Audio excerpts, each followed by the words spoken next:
Welcome to our second episode of the Secrets of Zhongnanhai. I am Michael. In our previous episode, Rong Yiren was forced to hand over all his ancestors' assets, which included 56 textile, flour and other enterprises, to the Chinese Communist Party. Today we continue our story.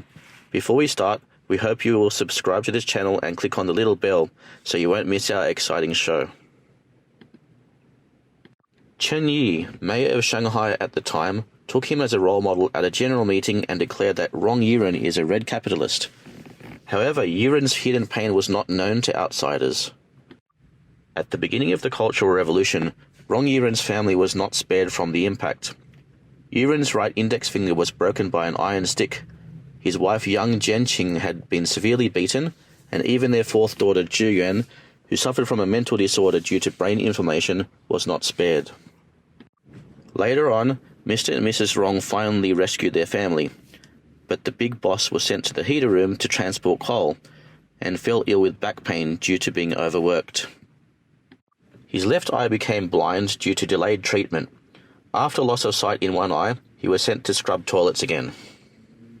According to the article, The Last Aristocrats in The Past Is Not Disappeared by Zhang Yihe, in August 1966, Zhang Bojun and Zhang Naiqi met at Kang Dongbi's home.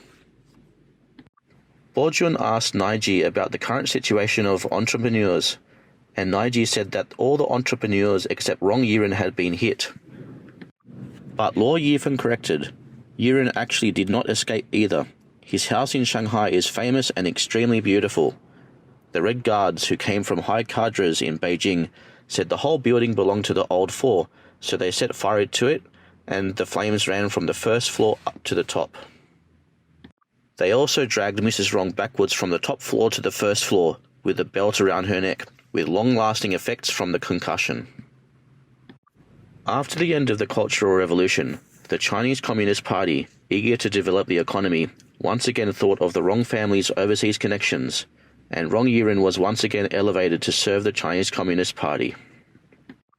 In 1978, Yiren was appointed vice chairman of the National Committee of the Chinese People's Political Consultative Conference, and in 1979 became president of the China International Trust and Investment Corporation, which was directly under the State Council. Yiren, with his business strategies and overseas connections, was again instrumental in the economic development of the CCP.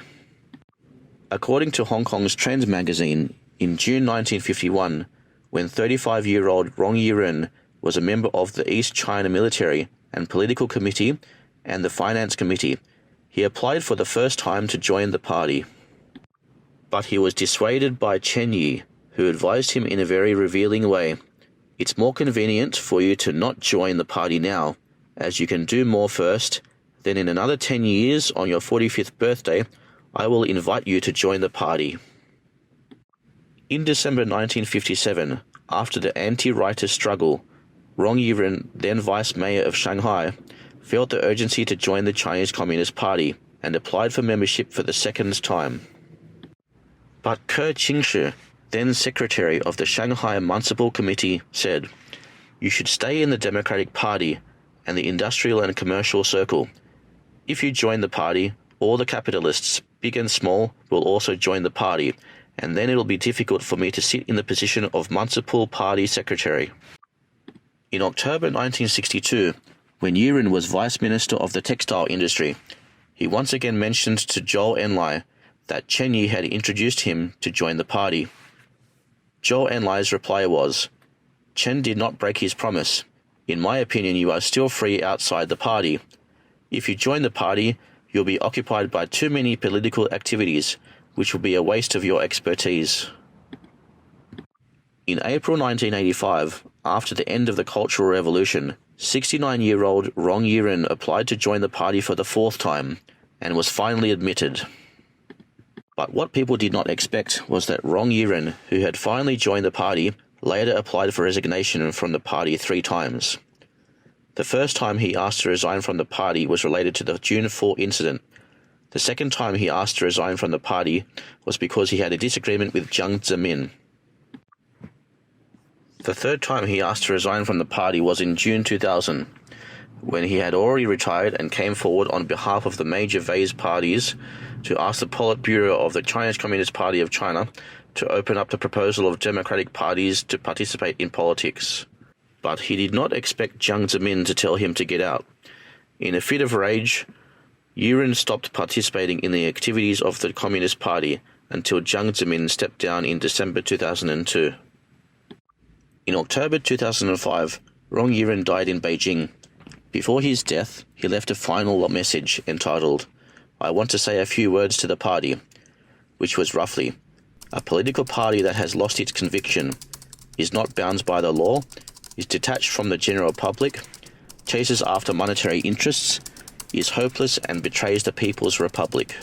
These final words make us feel that Rong Yiren regrets not leaving the mainland as his relatives had, and that he followed the Chinese Communist Party, a rogue party that reneged on its trust. Although such remorse came too late, he did speak from his heart after all. That's all for this episode. Thanks for watching. Before you leave, please share, subscribe and like our channel. See you next time.